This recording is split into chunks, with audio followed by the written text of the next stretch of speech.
Bueno, muy buenas tardes a todos y todas. Bienvenidos a este encuentro sur del mes de marzo. En esta ocasión vamos a hablar del tema de por qué hay tantos carros y por qué hay tantas motos a partir de un estudio que se realizó a partir digamos, conjuntamente con el Banco Interamericano de Desarrollo BID, en el cual se estudió el tema para las ciudades de Bogotá y de Santiago de Chile, conjuntamente con la Universidad Católica de Chile. Y también hicimos una tesis que se derivó un poco de esas mismas preguntas, pero con un poco más de profundidad, y ese es el tema que nos atañe el día de hoy. Entonces, pues básicamente el tema yo creo que es importante no solamente porque tener un carro, tener una moto necesariamente sea bueno o sea malo, sino porque pues las ciudades de América Latina hoy en día están teniendo muchos problemas en términos de congestión.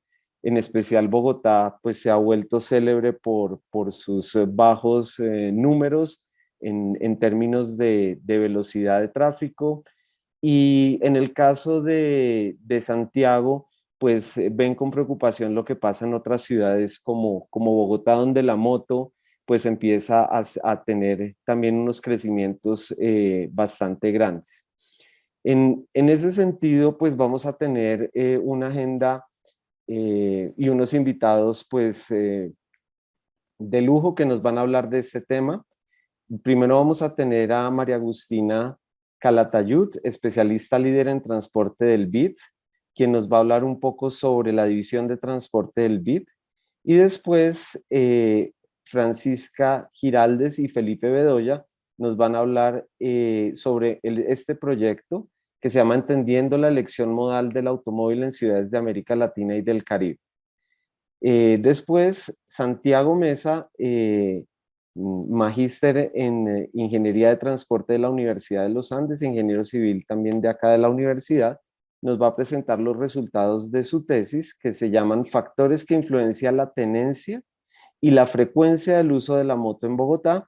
Y finalmente nos iremos con una sesión de preguntas donde invitamos de una vez a las personas del grupo a escribir a los asistentes al encuentro, a que escriban sus preguntas por medio del chat aquí en Zoom y las estaremos pues revisando y resumiendo.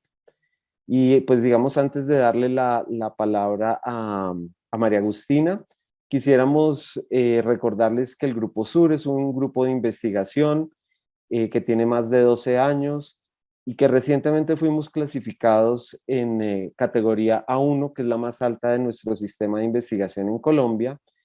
Y estos espacios que tenemos acá tienen el interés de poder socializar los resultados de investigaciones y de proyectos que usualmente se quedan engavetados o que son difíciles que tengan acceso a digamos, a las personas pues que no necesariamente tienen acceso a estos repositorios. Y bueno, dicho eso, pues quisiéramos darle la bienvenida a María Agustina, especialista líder del Banco Interamericano de Desarrollo, para que nos haga su presentación, agradeciéndole mucho su asistencia y su participación. Muchas gracias, Álvaro, muchas gracias al Grupo Sur por la invitación y a la Universidad de los Andes. Álvaro ya me presentó, trabajo para el Banco Interamericano de Desarrollo, estoy basada en Washington, donde está la sede del Banco Interamericano. Nosotros somos un organismo internacional, seguramente lo habrán escuchado nombrar. En Colombia la sigla es BID, BID, y nos dedicamos a promover el desarrollo económico y social de América Latina y el Caribe. Así nosotros atendemos diferentes sectores: salud, educación, cambio climático, y nosotros junto con Francisca y Felipe, que hoy están aquí presentes, somos de la División de Transporte. Yo lidero lo que es el área de investigación y desarrollo y Francisca y Felipe son dos excelentes research assistants con quien yo tengo el gusto de trabajar día a día.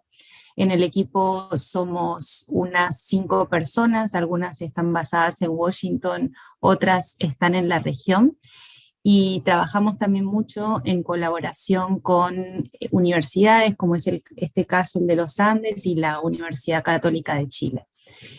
Nosotros en la división de transporte hacemos muchas operaciones, nosotros le llamamos en nuestro lenguaje que son carreteras, puertos, son inversiones en infraestructura. También apoyamos todo el diseño de políticas públicas, dentro de lo cual está la movilidad urbana. Hemos apoyado sistemas de transporte público, también sistemas de BRT, metros. Nosotros estamos participando como financiadores y como parte de apoyo técnico en el metro de Bogotá, por ejemplo. Y también hacemos investigación. Como parte de esta agenda de investigación que nosotros tenemos, en los últimos 3 años nos hemos enfocado en el tema de congestión y uno de los las principales preguntas que nosotros teníamos es por qué la gente elige utilizar el vehículo particular frente a otros modos de transporte. Hay concepciones, hay percepciones que están muy arraigadas y en base a eso, ¿qué tipo de políticas públicas habría que tomar?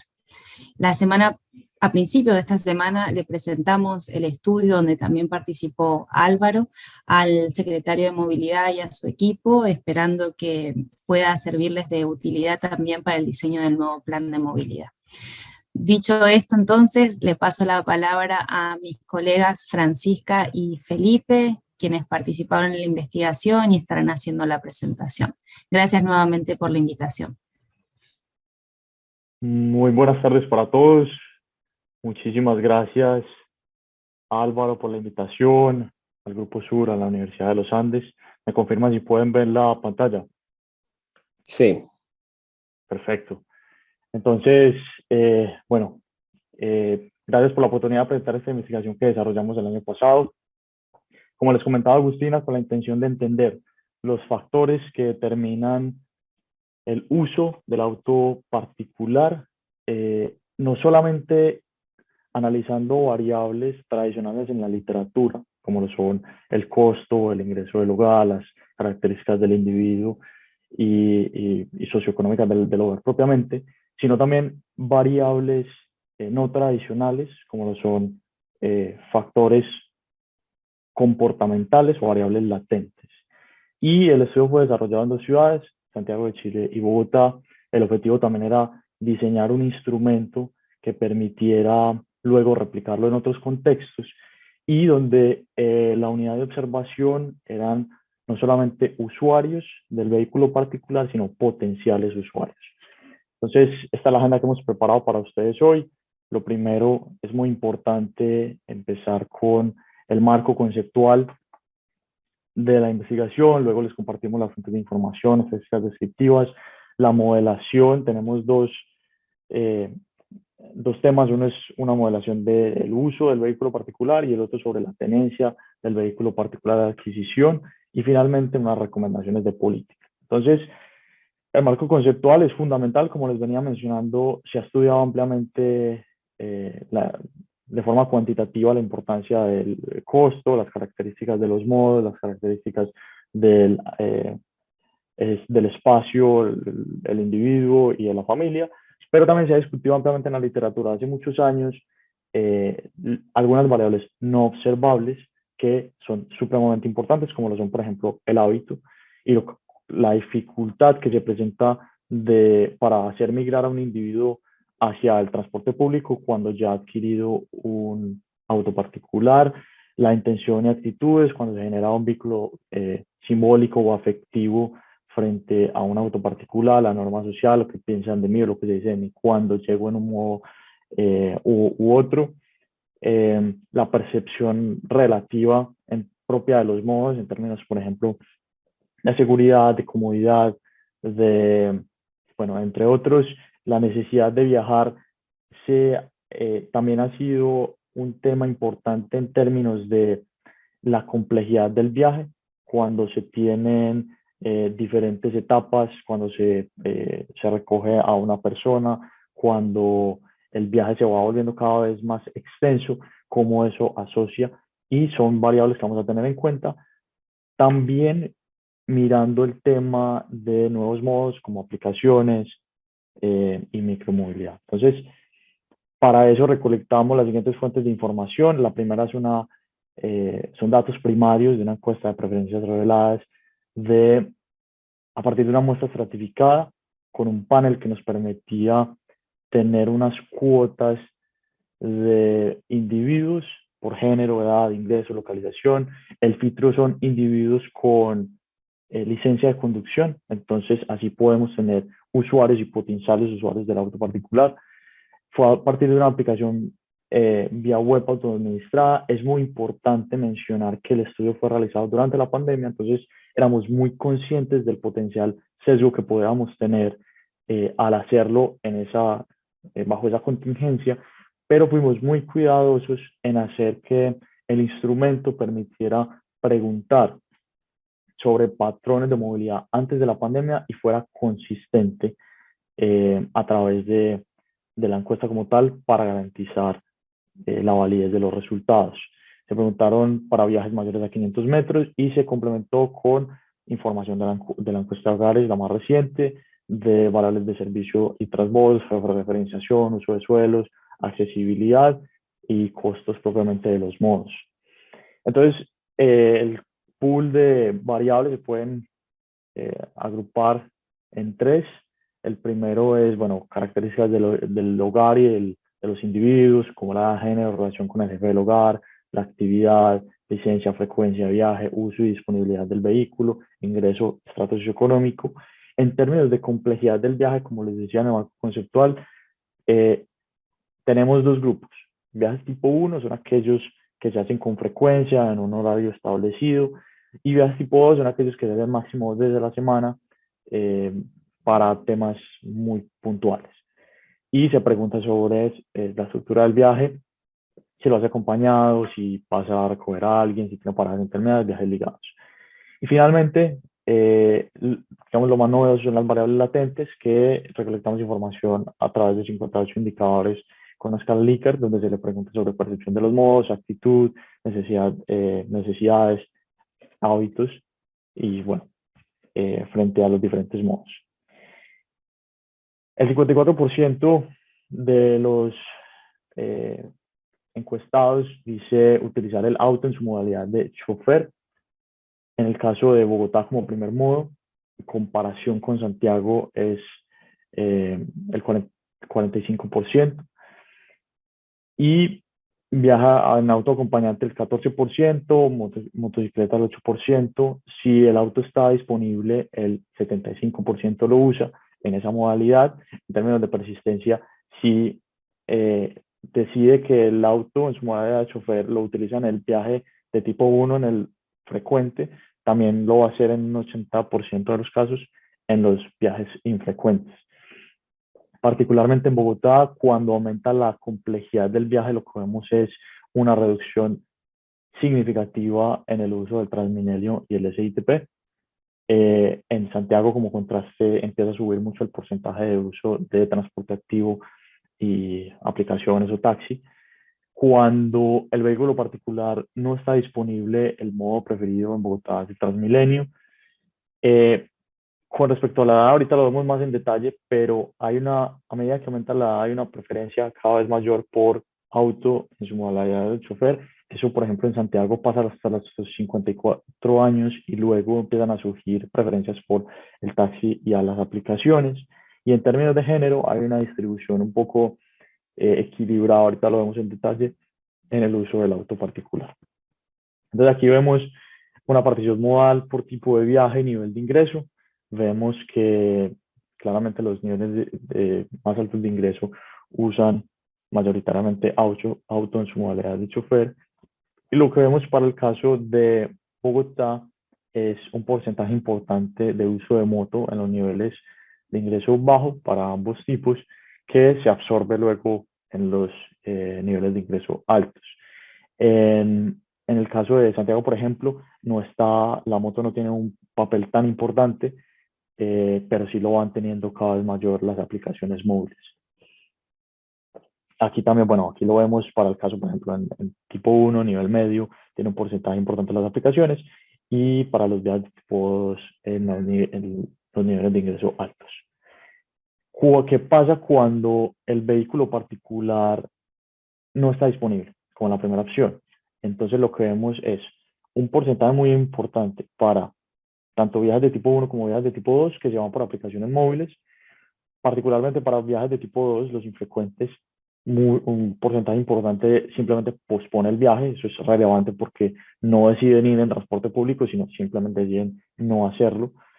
Y ante pico y placa, bueno, también aparece ese porcentaje, lo pospone, aplicaciones móviles, y muchos individuos también lo que hacen es que desplazan el viaje en el mismo modo, pero para otro horario. Como les comentaba, género, la distribución es, o sea, en términos de si sumamos auto en su modalidad de chofer autoacompañante, el porcentaje es relativamente similar entre hombres y mujeres. Hombres, digamos que usan un poco más la moto, y, y mujeres más lo que es aplicaciones y taxi. En Santiago, por ejemplo, para comparar, como les decía, las mujeres usan las aplicaciones móviles en una mayor proporción. En términos de la edad, como les comentaba, también a medida que aumentan las categorías de edad hay una preferencia muy importante por el auto particular. Se va absorbiendo también lo que tiene que ver con respecto a la moto, y aumenta las aplicaciones móviles. Entonces, lo que hacemos ahí para este modelo de uso del auto particular es un modelo de elección híbrido que contempla variables tradicionales y variables latentes. Estas son las posibles alternativas que tiene el individuo. En autochofer, por ejemplo, si ante pico y placa puede tomar la opción de un segundo auto o cambiar de horario. Son los resultados de los elementos que afectan significativamente a las variables latentes que perduran.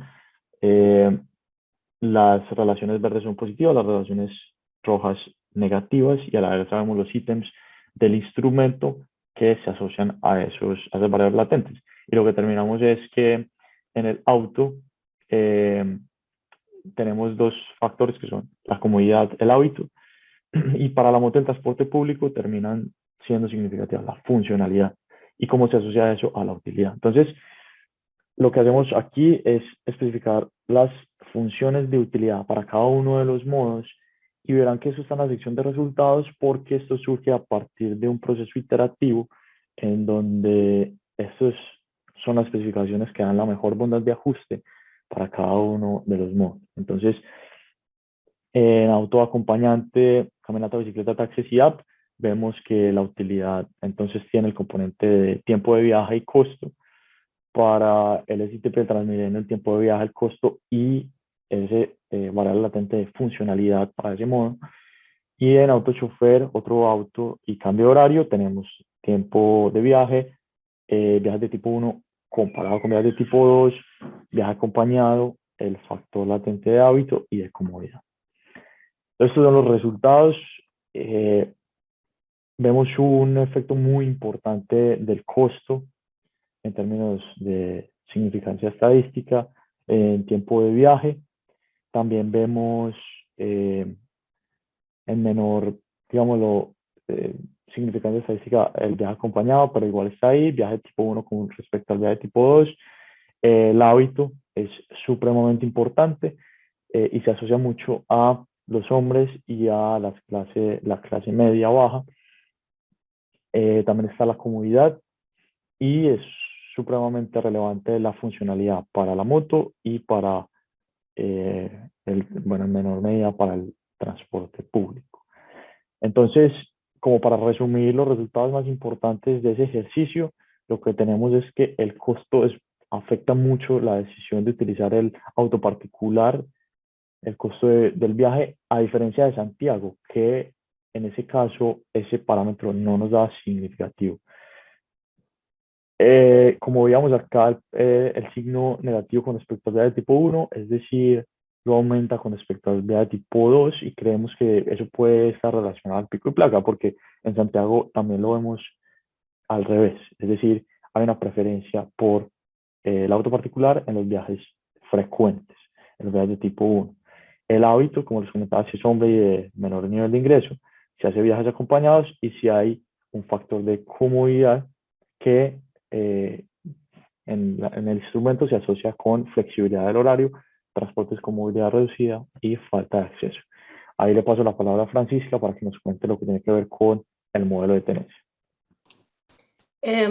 Bueno, entonces por un lado nosotros modelamos el uso del automóvil o la preferencia de ese modo frente a los otros modos de transporte y ahora vamos a explicar qué factores inciden en esta decisión de adquirir o tener un automóvil.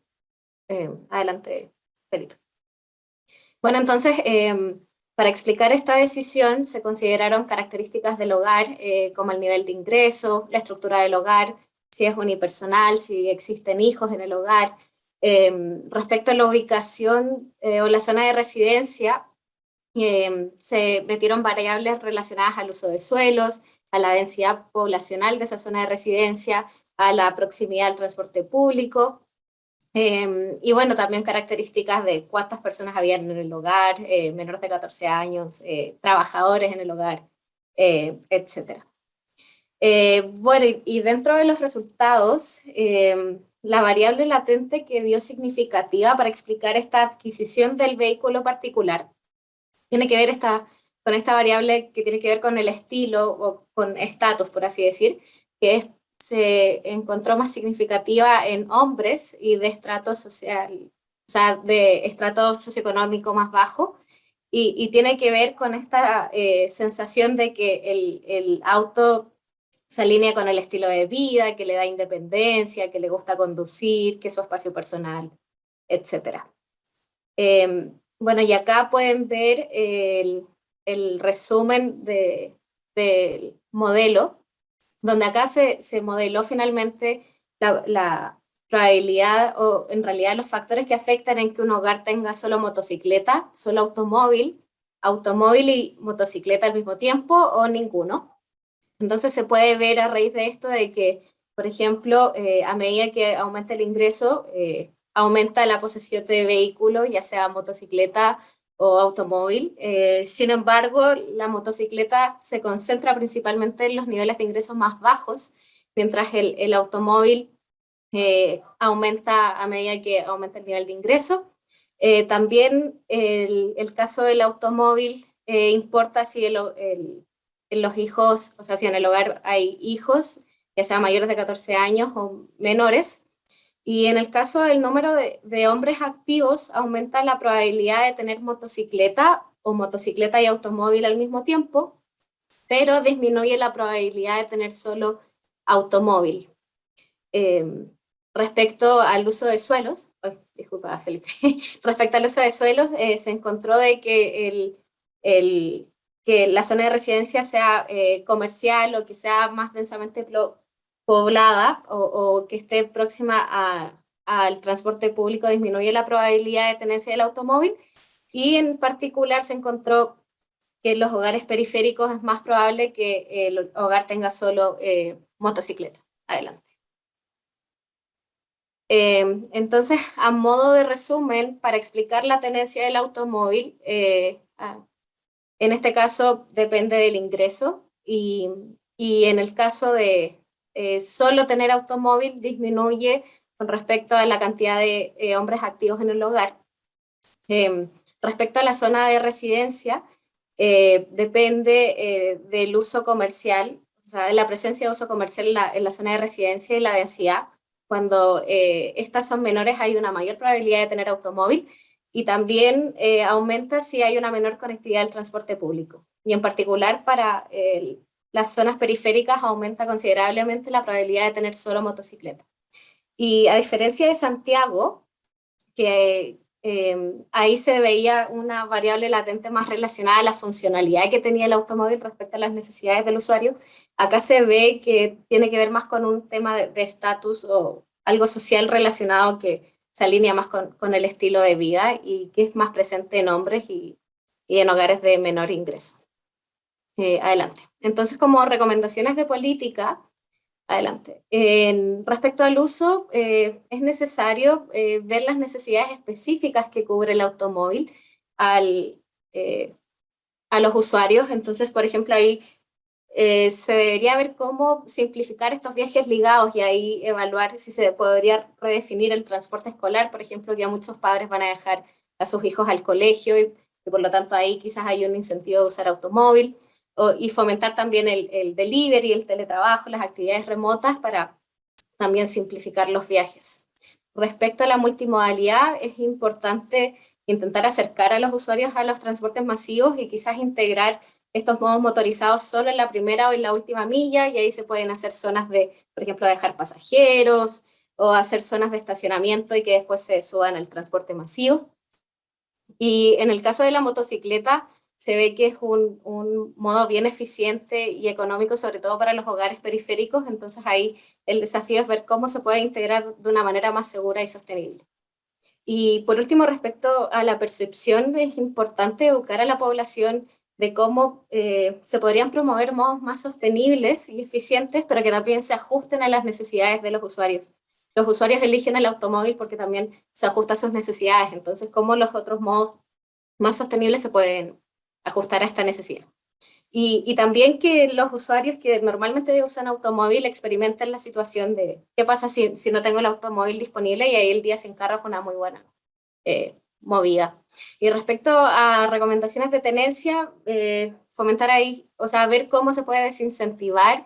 Los jóvenes están más dispuestos a utilizar otros modos, entonces ver cómo se puede retrasar esa compra del primer carro y quizás promover los modos compartidos o el arriendo de vehículos.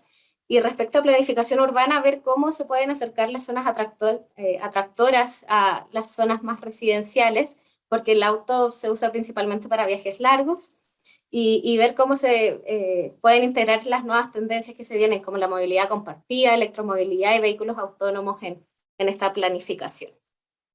Eso principalmente. Ahí quedamos atentos a sus preguntas y comentarios. Muchísimas gracias, Francisca y Felipe, que nos acaban de presentar los resultados generales de este estudio. Bueno, siguiendo entonces con nuestra agenda, viene a presentarnos Santiago Mesa, quien hizo su tesis de la maestría en Ingeniería de Transporte acá en la Universidad de los Andes y miembro pues del Grupo Sur. Va a hablarnos de los factores que influencian la tenencia y la frecuencia del uso de la moto en Bogotá. Adelante, Santiago, bienvenido. Listo, gracias Álvaro. Entonces, bueno, buenas tardes para todos. Bueno, sí, mi tesis surge a partir de pues, este estudio exploratorio que se hizo en el BID, y teniendo en cuenta pues que hubo algunas cosas que de pronto no se pudieron investigar a profundidad en este estudio exactamente, pues principalmente en la tenencia de moto. Entonces, pues es que cuando vemos una imagen típica de una calle en una ciudad como Bogotá, empezamos a notar que cada vez hay más y más motos que comparten la vía con otros actores.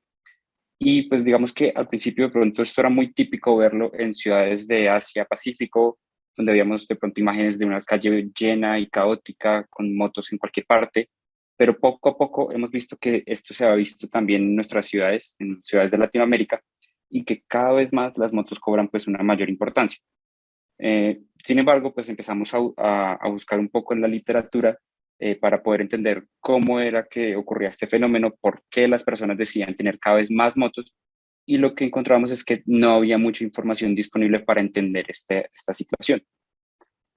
Entonces, pues efectivamente, como lo mencionaba anteriormente, la mayor cantidad de información que encontramos estaba muy relacionada con los países de Asia, del Asia Pacífico, en donde las motos son más de la mitad de los vehículos motorizados que hay registrados en el país, y que pues ya son el modo principal. Y que aunque en un primer momento podemos pensar que todavía en Latinoamérica estamos lejos de que ocurra esta situación, Sí encontramos algunos autores, por ejemplo, en Asia, que atribuyen este crecimiento al elevado costo del auto, que antes veíamos, pues como mencionaban en la presentación anterior, que pues el costo en el caso, por ejemplo, de Bogotá sí influía que las personas de ingresos más altos en Bogotá eran los que tenían carro, la alta congestión y la falta de otras alternativas con una buena calidad de servicio son las que influyen en que la motocicleta siga creciendo. Y entonces, cuando vemos el transporte en nuestras ciudades, empezamos a ver que estas condiciones que ocurrieron en Asia para que se disparara el uso de la moto, también están empezando a ocurrir acá.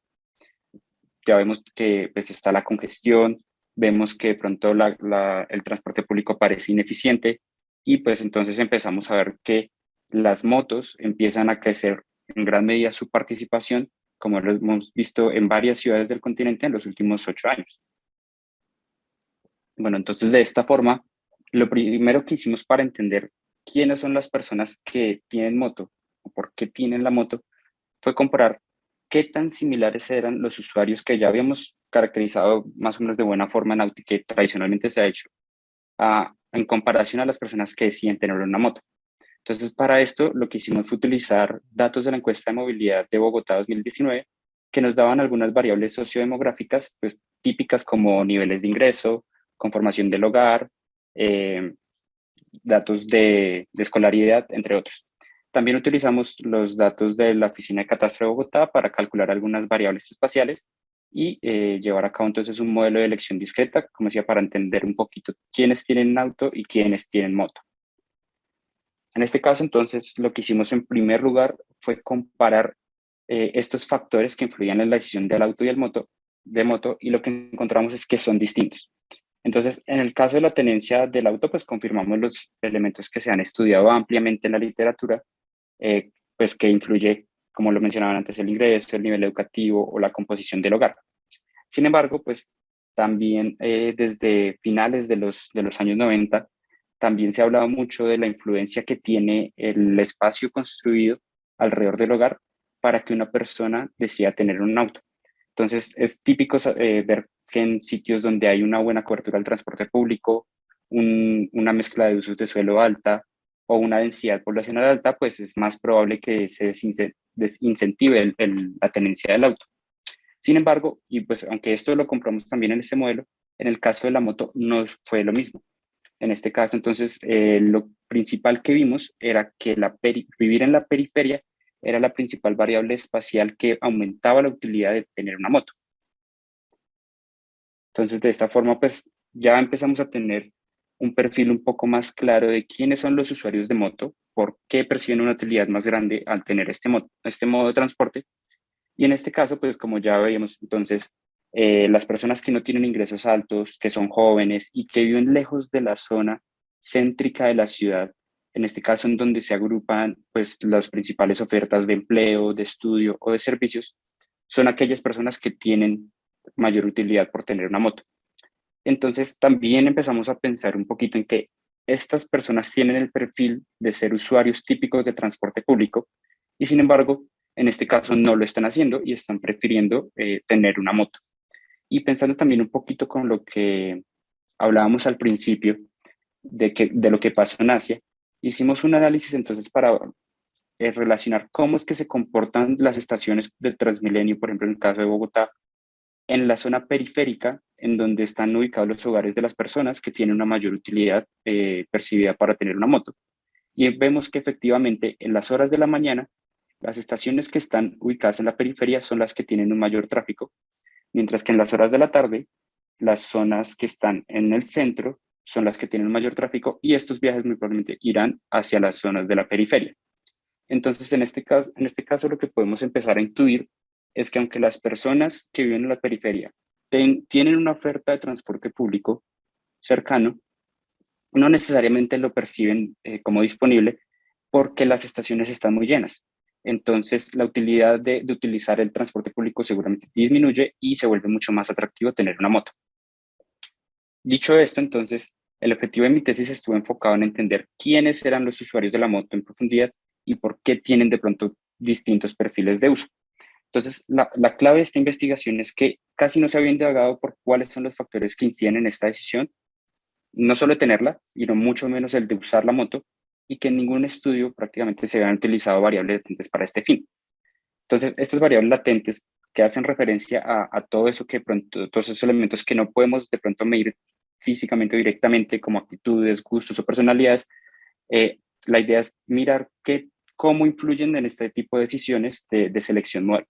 En este caso, entonces, desarrollé un modelo híbrido de elección discreta que permite incluir estas variables latentes y las variables tradicionales sociodemográficas, y esta información la obtuve a partir, pues, de una encuesta en línea estratificada a 420 personas en Bogotá, y adicionalmente pues también incluye las variables que provee la Oficina de Catastro de Bogotá para hacer el cálculo de las variables espaciales. Bueno, en este caso entonces lo primero que encontramos, y evaluando, digamos, en primer lugar las variables latentes, es que existen ciertas percepciones, ciertas actitudes de las personas que usan moto, de las personas en general, hacia la moto. Entonces, las variables latentes que emergieron en un primer momento hacia todos los encuestados fueron percepción de la funcionalidad de la moto, percepción de la funcionalidad del auto y percepción de la funcionalidad del transporte público. Entonces, en este caso, básicamente se evalúa pues qué tan cómodo es ir en estos modos, qué tan rápidos y directos, si me permite pues tener una independencia o la disponibilidad de este modo. Y en el caso de solo los usuarios de moto, aparecieron también algunas variables latentes entre las personas que respondieron acerca de la percepción del transporte público, de cómo lo ven de ellos como usuarios de moto, qué, tan, qué tanto su personalidad parece estar asociada a utilizar una moto, entonces cómo evalúan si la moto va con mi estilo de vida, si me gusta viajar en moto, entonces si resulta que la moto es un elemento muy importante de la personalidad de esta persona, y una variable latente sobre el hábito, enfocada principalmente en haber desarrollado un hábito por utilizar frecuente la moto, que hace que pues, ya sea muy difícil dejar de utilizarla. Entonces, de esta forma, pues una vez realizado el modelo, tanto de tenencia como de preferencia de uso, entonces se pudo confirmar que las personas que perciben una mayor utilidad por tener una moto, pues son personas, como decíamos antes, con un ingreso, pues un nivel de ingreso medio, bajo, jóvenes que tienen un nivel medio de educación. Sin embargo, digamos que la parte más interesante de estos resultados está enfocada en que efectivamente las personas que tienen una mayor percepción de la funcionalidad del auto o una mejor percepción del transporte público perciben una menor utilidad por tener una moto. Y pues como es de esperarse, las personas que perciben una mejor funcionalidad de la moto, pues efectivamente tienen una mayor utilidad por tener una moto. Por otra parte, pues en cuanto al modelo de uso, vemos que aquellas personas que tienen también pues un perfil de ingreso entre medio y alto, o trabajan, o tienen pues una educación media, son hombres o viven en la periferia, pues son personas que van a tener de pronto una utilidad mayor por usar más frecuentemente la moto. Sin embargo, en este caso también ocurre algo interesante, y es que podemos de cierta forma confirmar las suposiciones que teníamos antes, y es que aquellas personas que tienen una percepción negativa del transporte público van a percibir una mayor utilidad de utilizar más frecuente la moto, y esto se va a ver apoyado también con el hecho de que las personas tengan un hábito desarrollado para que la usen con una preferencia alta, o una personalidad muy basada en la moto, que va a hacer también que entonces las personas quieran utilizar más la moto, y entonces podemos empezar a ver que efectivamente estos elementos de las personalidades afectan estas decisiones. Entonces, bueno, a partir de estos resultados, podemos ver que la moto es un vehículo que representa pues una alternativa interesante para aquellas personas que igual buscan eludir pues una ciudad congestionada, que de pronto no perciben tener una buena alternativa para movilizarse en viajes largos, por ejemplo, ir a trabajar, estudiar al centro, y pues que el transporte público no les presta la calidad que buscan. Entonces, estas personas pueden mejorar su calidad de vida teniendo mejores tiempos de viaje y costos de viaje al utilizar una moto, pero hay que tener en cuenta también que la moto puede llegar a ser entonces una competencia o amenazar de cierta forma el transporte público si vemos que existe una migración de usuarios del transporte público a la moto por una mala calidad de su servicio. Y además, pues no hay que olvidar que la moto tiene un alto nivel de externalidades, principalmente en accidentalidad, pero también en contaminación. Entonces, como conclusión, podemos ver que es importante considerar cuidadosamente este modo de transporte, tanto sus ventajas como sus desventajas, a la hora de formular algunas políticas públicas en las que queramos tener un transporte más sostenible en nuestras ciudades. Muchas gracias. Muchas gracias a Santiago por su presentación y bueno, si quieren y si les parece, invito entonces a todos los panelistas a que se unan prendan su cámara y pues empecemos a conversar un poquito alrededor de estos resultados que yo creo que son bien interesantes. Eh, Nosotros, pues, el hecho de poder entender los factores que hacen que alguien quiera comprar o tener una moto o un carro, y además de querer usarlo, nos dicen mucho. La primera pregunta que quisiera extenderles es, ¿qué hacemos? Ya entendemos bastante bien, entendimos que no es solamente para ciertos tipos de viaje, pero también son cosas sociodemográficas, tener familia, el género afecta mucho tener o usar el carro. También vimos que la personalidad tiene mucho que ver, el hábito, el estatus que da el carro. Entonces, no sé, quisiera preguntarles de pronto a Felipe o a Francisca, ¿cuál sería un poquito el qué hacemos con este estudio? ¿Cómo ven esto en este momento? Em, sí, ¿quieres, Felipe, voy yo y tú me complementas? Súper.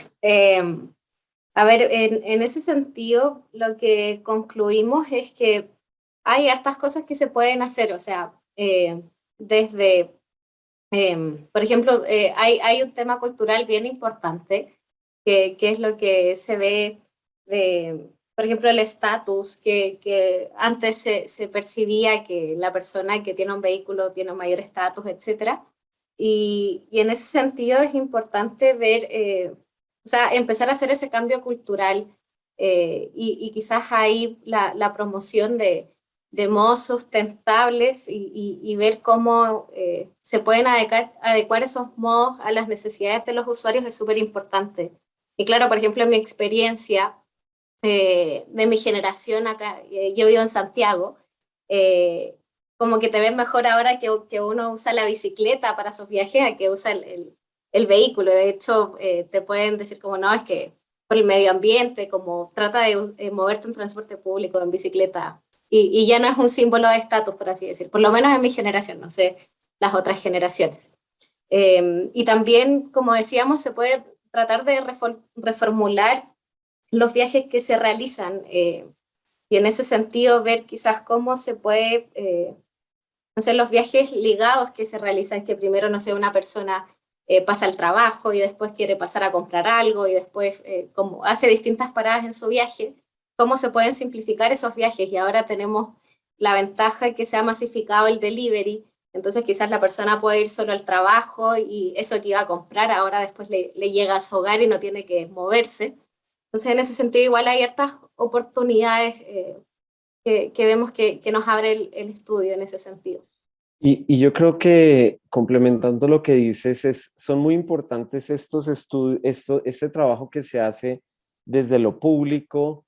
Aquí en Secretaría de Movilidad sé que hay un trabajo con los chicos, con los colegios, desde muy niños, porque pues entendemos que son al final constructos sociales todo esto de los imaginarios alrededor del auto, con estatus y este tipo de cosas. Y yo creo que eso es importante. Y en Chile, por ejemplo, su nuevo ministro de Transporte, el profesor Juan Carlos Muñoz, va al trabajo en bicicleta y bueno, hay una cantidad de ejemplo que se le puede dar a la sociedad para que se entienda pues que de hecho el automóvil genera una cantidad de externalidades negativas que en vez de que hacer que uno se sienta orgulloso de utilizarlo, debería ser lo contrario. Álvaro, sí, ahí para complementar, yo creo que una recomendación de política importante del estudio es buscar atrasar en el ciclo de vida de una persona la obtención del auto particular. Que veamos, por ejemplo, que el hábito es un factor muy importante y que cuando un individuo ya adquiere el automóvil, el convencerlo de que no lo use es muy complicado. Entonces, fomentar, como decía Francisca, digamos que las nuevas generaciones son más dispuestas a utilizar el transporte público, para atrasar en el ciclo de vida del individuo esa obtención en el vehículo particular y así hacer, lograr una mejor movilidad. Eso es un punto bien importante.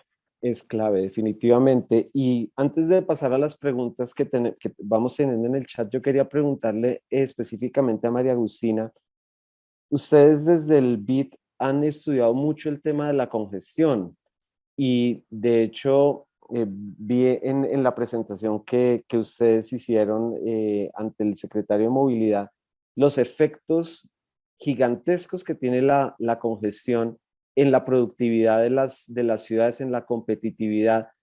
¿Qué hacer?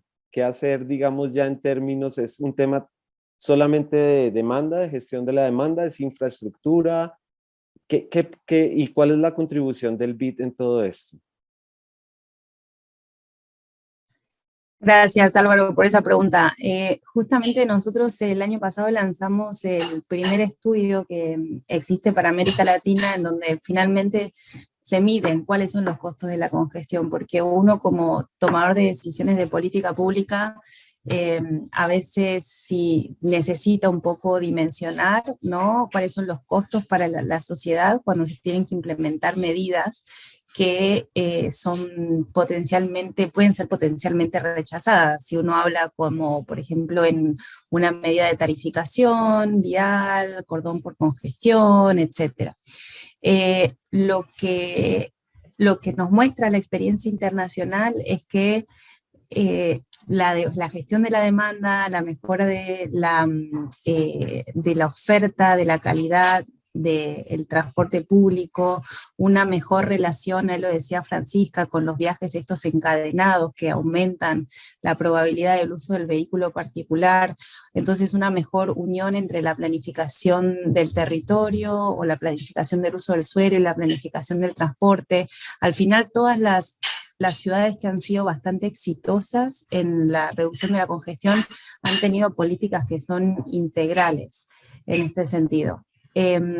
Nosotros desde el BID estamos apoyando porque también nosotros funcionamos mucho por demanda, hemos apoyado muchísimo lo que era la oferta de servicios de transporte público y así apoyamos a Transmilenio cuando nació y a otros servicios de transporte masivo. También hemos apoyado mucho los SITPs o STPs en Colombia, por ejemplo. Ahora cada vez, y esto lo observamos nosotros con mucho entusiasmo, es que las demandas vienen respecto a la gestión de las demandas de los pedidos de los países respecto a la gestión de la demanda. Y también algo relacionado con integración de uso del suelo y movilidad, como por ejemplo los Transit Oriented Developments, ya ese tipo, o urbanismos tácticos. Entonces sí que estamos viendo, y yo siempre pienso, soy obviamente, si lo ven por mi acento, no soy de otro país, pero yo siempre veo que los colombianos como que no reconocen tanto los avances que han realizado, y si uno mira la política de pico y placa solidario, ese tipo de avances que ha hecho Bogotá en ese sentido, el sistema de gestión de tráfico que tiene, y muchos otros proyectos que tienen en mente, realmente uno ve cómo va avanzando esa planificación hacia tener ese sistema integrado que permita reducir la congestión. Sí, eso sí que es cierto. Acá tenemos un sistema de transporte público con los buses eléctricos nuevos, tenemos un sistema de bicicletas impresionante. Digamos que somos a veces un poco fuertes con la crítica propia hacia nuestro sistema. Gracias, María Agustina. Voy con una pregunta de Richie Rep, que pregunta sobre que uno de los factores que inciden fuertemente en el uso de la moto es la misma congestión vehicular. Y es cierto, las motos van zigzagueando un poco por entre el tráfico y de alguna manera Santiago quería pues pasarle un poco la pregunta un poco sobre este tema y entender un poco de pronto la moto como un actor un poco difícil porque es el que más se accidenta, pero por el otro lado en su investigación vemos que precisamente lo usan los que viven más lejos en las ciudades, hombres jóvenes. Parece que es un poco más sencillo de querer solamente prohibirla, ¿no? Sí, sí, totalmente. Yo creo que una de las cosas que uno puede ver con esta investigación es que la moto resulta ser pues, una herramienta muy útil para muchas personas y que de pronto tradicionalmente se ha pensado como una problemática, pero realmente también puede ser una solución para muchas personas. En este caso, yo creo que el principal problema, por ejemplo, que vemos por lo menos con los resultados de la tesis es que si las personas no tienen otra alternativa, una alternativa, por ejemplo, como el transporte público, que uno vea que es una alternativa, pues es sostenible, pero no la ven como una alternativa disponible o tiene una mala calidad, pues eventualmente necesitan movilizarse y pues la moto es una buena alternativa en términos de costos y tiempos. Creo que hay que dejar de pronto de lado un poquito lo malo que se ha visto la moto siempre y de pronto empezar a planificar un poquito teniéndola en cuenta, que digamos las planificaciones que tengamos a futuro estén pues obviamente enfocadas un poquito en atacar esas externalidades que tiene, que es pues accidentalidad, entonces pues un poquito pensar en la seguridad vial, pero definitivamente la moto también puede llegar a ser un actor pues que tenemos que tener en cuenta como una posible solución, mientras también sea otras soluciones a mayor escala en la ciudad del mejora el transporte público, que las personas se acerquen más, por ejemplo, al uso de la bicicleta. Muy bien, muchas gracias. Y yo quisiera, digamos, ir un poco cerrando también con una pregunta que la reúno del público sobre la, el COVID, la pandemia realmente no nos habrá dejado algo para dejar de usar el carro o de pronto estamos usándolo más por el tema de que no queremos usar el transporte público y no sé, es otra vez un tema muy complejo, no sé eh, qué piensan, qué se les ocurre en este contexto del post-COVID sobre el uso del automóvil y de la moto. Sí, la pandemia, yo creo que cambió bastante los patrones que habíamos visto pre-pandemia. Por ejemplo, si les relato un poco lo que está ocurriendo en Santiago, la demanda de vehículos es histórica. De hecho, las personas que quieren comprar un automóvil tienen que esperar unos 7 meses a que se los entreguen. Y aún así la gente está dispuesta a esperar por su carro. Eh, por ejemplo, antes de la pandemia, el metro de Santiago trasladaba a 3 millones de personas diarios, o bueno, casi 3 millones. Ahora está llegando con suerte a los 2 millones. Y ya acá por lo menos se están volviendo las actividades presenciales. Entonces se ha visto que en verdad ha habido una gran migración al automóvil y la congestión, bueno, no lo sabemos aún, pero yo de lo que recuerdo pre-pandemia está mucho peor que antes.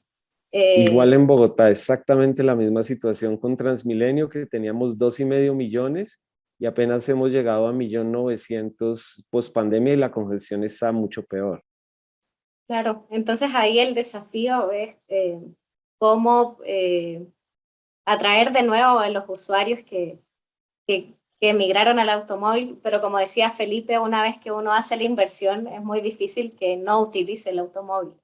Eh, entonces ahí, no sé, yo creería que la congestión va a llegar a nivel tal que ya de a poco van a empezar a volver algunos usuarios, pero por lo menos el panorama no se ve tan favorable, por lo menos de lo que he visto acá. Sí, uno de los temas, y para ir, digamos, cerrando, es el tema de otras medidas que incentiven que las personas no usen el automóvil, como el estacionamiento, el cobro del estacionamiento.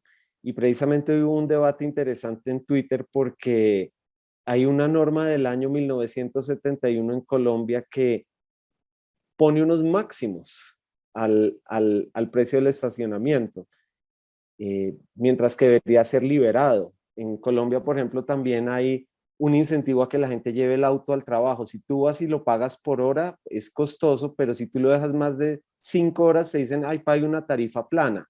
Entonces, eso le incentiva a las personas a que lleven el automóvil. Las sobretasas a la gasolina, lo que tú mencionabas, María Agustina, de los peajes de congestión, y Bogotá va por buen camino. No sé si Felipe o María Agustina tienen algún ejemplo bonito de América Latina o de otras ciudades que el estacionamiento, la sobretasa, la gasolina, otras medidas novedosas hayan funcionado. En el caso de San Pablo, por ejemplo, ellos lo que están evaluando es tener un precio dinámico de los estacionamientos. Entonces, a mayor solicitud de estacionamientos en una cierta zona, en una cierta hora, incrementaría. Y eso, bueno, lo permite ahora la tecnología. Antes no era posible. El tema de eso es poder simular cuáles serían los impactos para las zonas que son externas a esas áreas que estarían con tarificación dinámica de los estacionamientos. Lo que sí vemos con muchísimo agrado es que se está mirando mucho más los temas de tarificación dinámica para poder ajustar realmente, ¿no? Y poder hacer esos picos cuando se necesitan, en vez de tener que establecer una tarifa durante todo el día que genera este tipo de desequilibrios. Nosotros el que más hemos visto es el de San Pablo, pero que todavía está en evaluación. No sé si alguien conoce otro, sería bueno también para nosotros conocerlo. Yo quiero mencionar algo muy breve. Hace un par de años acá en Santiago se empezó a cobrar por minuto el estacionamiento, porque a veces ocurría que, bueno, era por hora y no estaba bueno, había un tope, pero era bastante alto. Y la persona como pagaba por hora, como que aprovechaba la hora y estaba más tiempo estacionada finalmente. Y ahora como se paga por minuto, uno está más consciente de que cada minuto cuenta y bueno, trata de usar menos el estacionamiento. Definitivamente ese es un tema clave y creo que habrá que avanzar mucho más en América Latina. En Bogotá también hay otro tema que es, pues podemos poner todo el pico y placa que querramos, pero si el taxi es tan barato, en Bogotá el taxi es tan barato y las aplicaciones pues que le compiten pues también, pues al final pues que la gente no use su carro, pero se vaya en un taxi o en un carro de otra persona, pues viene siendo lo mismo.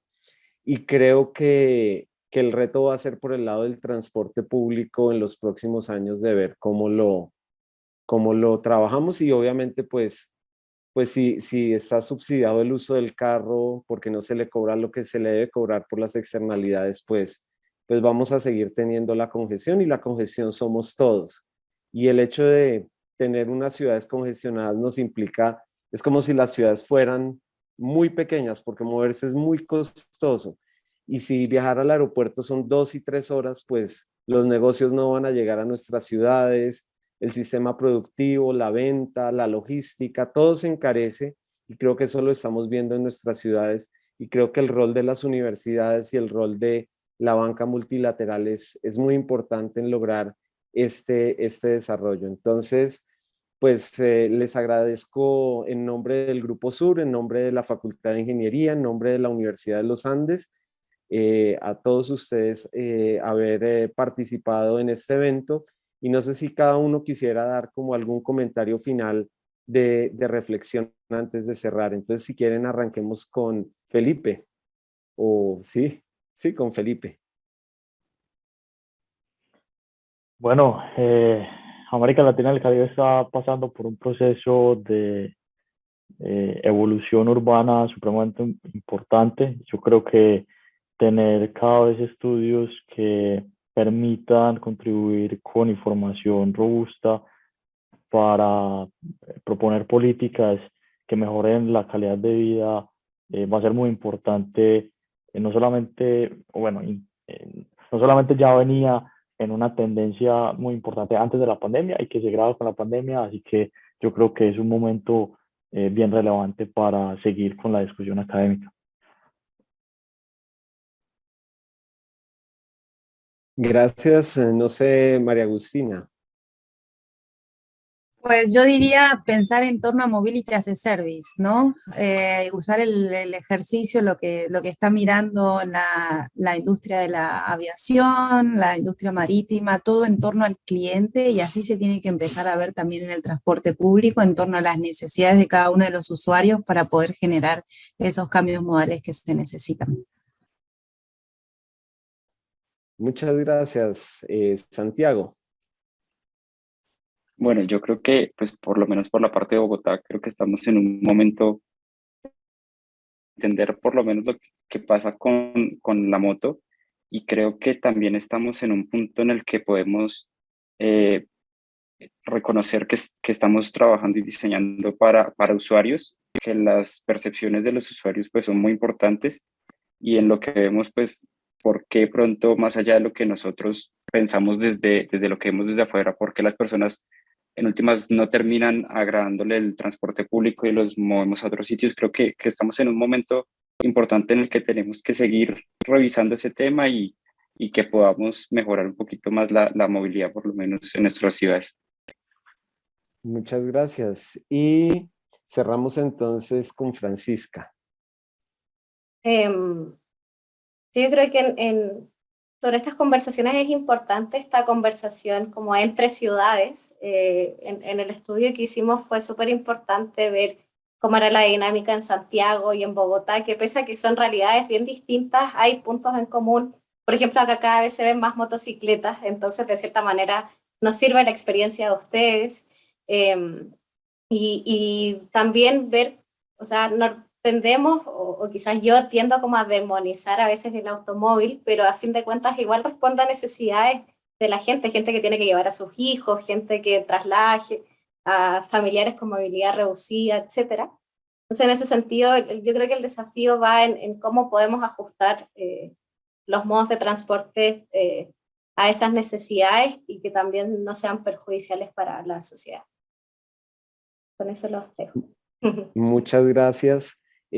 Agradecemos muchísimo pues a las personas que estuvieron en Facebook Live, que estuvieron también en YouTube Live, y los que estuvieron directamente aquí en Zoom acompañándonos.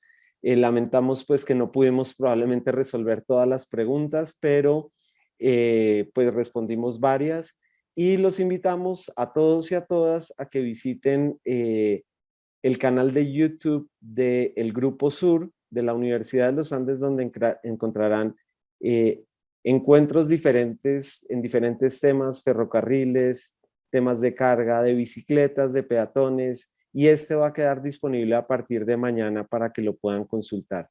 Entonces, de nuevo, gracias a nuestros panelistas, y bueno, una feliz noche para todos. Que estén bien. Gracias. Gracias.